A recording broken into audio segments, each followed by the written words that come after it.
Welcome. Today we're going to talk about identifying your massage business market positioning.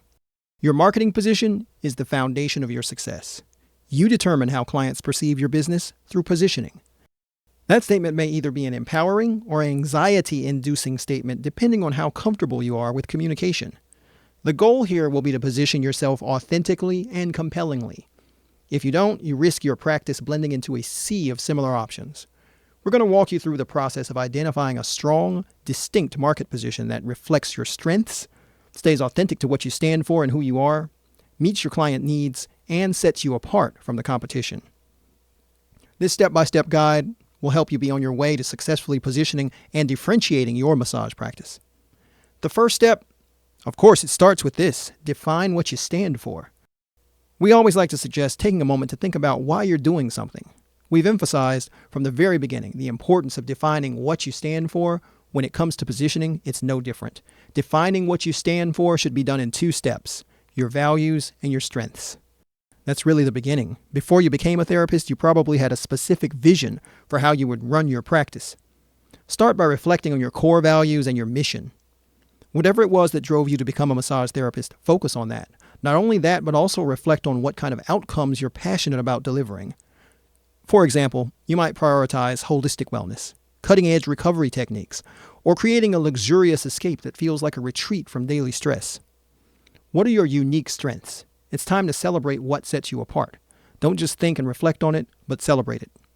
Your unique skill set is one of the biggest factors that sets you apart from everybody else. What are some of your skills, specialties, or other differentiations in your offering that make you unique? While everybody in your field may offer massage therapy, what do you excel in? Do you use new, more innovative techniques? That could be a key differentiator. On the other hand, you could specialize in ancient techniques. Either one could be used to differentiate your practice if you position yourself the right way. Make sure you write as much of this down as you can in order to keep track of your progress, and also for the psychological benefit of seeing it written out in front of you. This will be crucial for the next step, which is developing your UVP. More on that shortly. But let's not jump ahead. Second step, understand your target audience's perception. That's your brand. Make no mistake, brand is not just a buzzword. In fact, we've been using the term in marketing for a long time. All you need to know is this simple definition. Your brand is how people perceive your practice. Whether or not you take the time to help shape this perception is up to you. As long as people perceive your practice in some way, that's your brand. So let's talk about what you can do about it. Gauge the current perception. You can start by finding out how your practice is currently viewed. You can do this through the usual methods of getting feedback. Asking existing clients how they see your practice, what made them choose you, how do they find you, how do they think other people might perceive you. Take a moment to forget everything you may have ever learned about positioning and just listen. Really make an effort to understand their feedback and don't jump to trying to problem solve. We say this because we don't want your own ideas about your practice to get in the way or to influence their feedback or wording. If you don't want to ask them that in person as part of their daily evaluation discussion, you can use online reviews or send out periodic customer surveys. You could include questions such as, what words come to mind when you think of my services? If you had to describe my practice to a friend, how would you do that? What made you choose me over other massage therapists? Remember to focus on your clients and their opinions here, and look for any patterns that emerge in their feedback. If more than one person is saying something, it's probably for a reason. It might also help to have a third party review your website, your social media, and any client-facing materials of yours, just to gauge perception. You want to find those perception gaps. Once you understand how people perceive you, you can re-engage thinking about how you want to be perceived. The difference between the two is what we'll refer to as the perception or brand gap. So the first question you'll ask is, are there any similarities between how you are perceived and how you want to be perceived? If so, great work. You're already off to a good start. If not, don't worry. This is what we want to help you work on. Disconnects don't mean that you failed. You simply have to adjust your positioning, and this will be an ongoing process that will change as you do. As for what a disconnect might look like, here's an example. Let's say you want to be seen as a sports recovery expert, but your clients describe your practice as great for de-stressing after work. This may indicate that your messaging needs to be adjusted. You want to research competitors in your market. Very important. You can learn a lot from your competitors. The more you begin to understand the market, the easier it will be to differentiate yourself from everybody else. To start, figure out who your competitors are. in your local area? What do they offer? And how do they position themselves to reach their target audience? What does their pricing look like, if it's even available? Think in terms of what you'd like to emulate, what kind of language or style points you'd stay away from. Just like you took the time to look for gaps in your own positioning in the previous step, what do you think your competitors are missing? Since you're viewing it from the outside, you probably have a good idea of what could be changed or improved. In fact, these same pointers might be applicable to your own site. This makes this exercise particularly useful if you have trouble reviewing your own site objectively. In addition to looking for what could be improved, you can look for gaps in their market that you could fill. Maybe your local area is full of general relaxation practitioners. This might indicate a good opportunity to specialize in stress relief for executives or injury recovery for runners. As you learn more about your competitors and similar offerings, feel free to branch out from your local area. You could certainly learn a lot from the best and highest paid practitioners out there, no matter where they are. So if you can look them up, be sure to take notes on how they justify their pricing and use their positioning to reach their target audience. Most important step here, find your UVP. It's time to find it. Your UVP is your unique value proposition. This is a clear statement that defines the unique benefits you offer, how you approach client problems, and why you're the best choice for your target market. It sounds like a lot, and that's exactly what makes it tricky to get. Thankfully, you can get plenty of information to build your UVP. The key to creating one that resonates with your audience is to highlight what differentiates your services.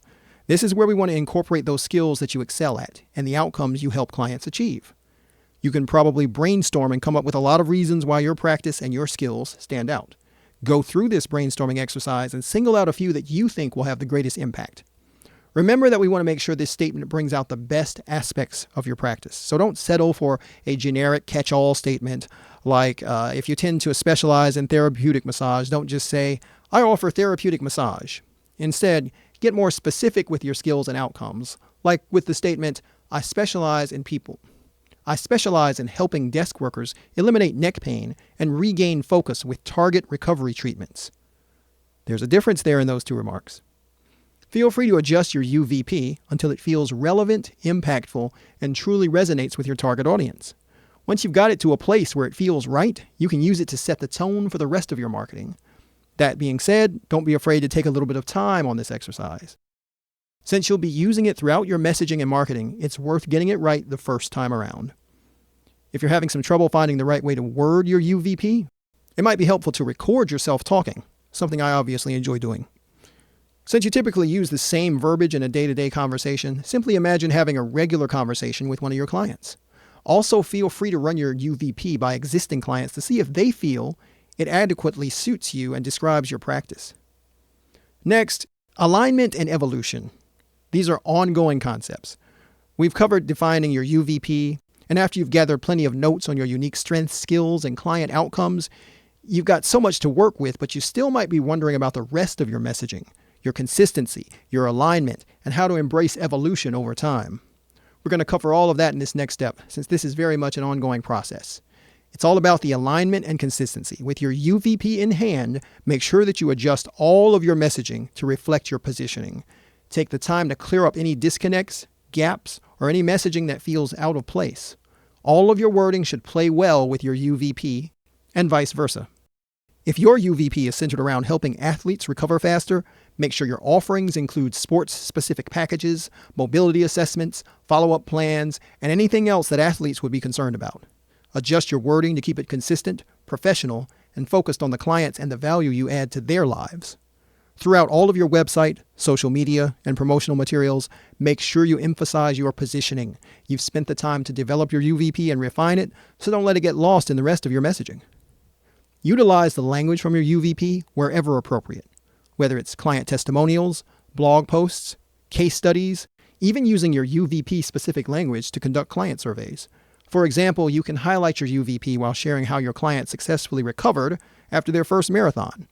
Overlapping verbiage between your UVP and your client's story about recovery only makes it more impactful. Embrace the evolution. Positioning is not static. Your practice is bound to change over time, as are your client's needs. Don't be afraid to embrace this evolution and adapt as needed. Make sure you regularly review your positioning to keep it relevant and aligned with your goals. As you gain experience over time, you may feel the need to make small tweaks or larger changes. Either way, make sure you keep it consistent, professional, and client-focused. Continue to be great at what you do and simply see your messaging as an extension of that. With this mindset, it'll always be easy to keep it consistent and unique to you while still resonating with your audience. This all inevitably arrives at the conclusion of building a strong positioning framework. The key to successful positioning is to align your strengths, client needs, and market opportunities. You have the skills to excel at your craft. You simply need to find a way to express it impactfully so that it resonates with your ideal audience. If you have to revisit previous steps to build your positioning more effectively, please do so. It may help you get back on track to creating messaging that you're happy with. Again, take your time with this positioning exercise so you can reflect, research, and refine it.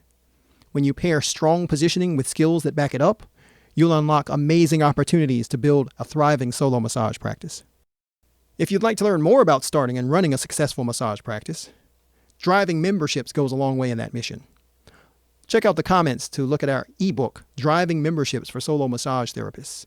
And you can visit MassageBook.com for more podcasts, blogs, ebooks, and tips to running a thriving practice.